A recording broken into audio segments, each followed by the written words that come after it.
Şurada mınакей бұл тапшырма, урматтуу президенттин өкүлү, сиздер астейдил көңүл буруңуздар. Мынакей бүт айылдардагы кыргыздын жап-жакшынакай жап-жаш наристелеринин тили орусча чыгып атат. Бүт телефондон, ютубтан, башкадан көрүп, бүт мультфильмдерди көрүп, орусча чыгып атат. Кыргызча чыкпай атат. Кыргыздын тили жоголуп баратат. Ошон үчүн мына силерге тапшырма, аткаруу бийлиги, өкмөт тез арада мультфильмдердин бардыгы мультфильмдерди кыргызчалаш керек.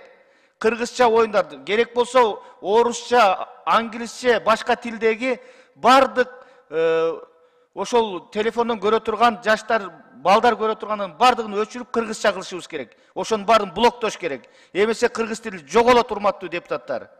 Мына барыбызга, кулагыбызга күмүш сырга болуш керек. Бүгүн биз тилди сактап калбасак, эртең ушундай коркунуч болуп атат.